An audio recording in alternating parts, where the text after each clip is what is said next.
নমস্কার বন্ধুরা, সুমন রান্নাঘরে আরও একটি নতুন রেসিপি নিয়ে চলে আসলাম। Fried rice. উনুনে হাঁড়ি বসিয়ে হাঁড়িতে জল দিয়ে জলটা বেশ ভালো করে গরম হয়ে গেলে আগে থেকে ধুয়ে রাখা চালগুলো দিয়ে দেবো। ভাতটা 70% সেদ্ধ হয়ে গেলে নামিয়ে ঠান্ডা করতে দিয়ে দেবো। এরপর উনুনে কড়াই বসিয়ে সেই কড়াইতে তেল দিয়ে গাজরগুলোকে ভালোভাবে ভেজে নেব।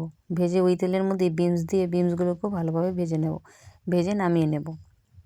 এরপর ওই তেলের মধ্যে মটরশুঁটি দিয়ে মটরশুঁটিগুলোকেও বেশ ভালোভাবে ভেজে ভাতের উপরে নামিয়ে নেব। এরপর কড়াইতে বেশ কিছুটা তেল দিয়ে তেলের মধ্যে তেজপাতা ফোড়নে দিয়ে কাঁচা লঙ্কা দিয়ে ভালোভাবে ভেজে নেব।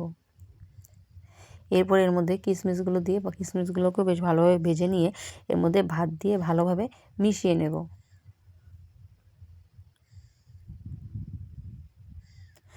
এরপর এর মধ্যে কাজু বাদামগুলো দিয়ে দেব, দিয়ে কিছুক্ষণ মিশিয়ে নেব। এরপর এর মধ্যে স্বাদ মতো লবণ, পরিমাণ মতো চিনি দিয়ে আরও কিছুক্ষণ মিশিয়ে নেব।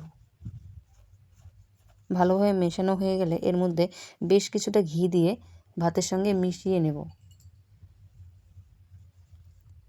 মিশিয়ে নিলেই তৈরি হয়ে গেল বন্ধুরা ফ্রাইড রাইস। কেমন হয়েছে জানিও। আমাদের হোলির স্পেশাল খাওয়া দাওয়া ফ্রাইড রাইস।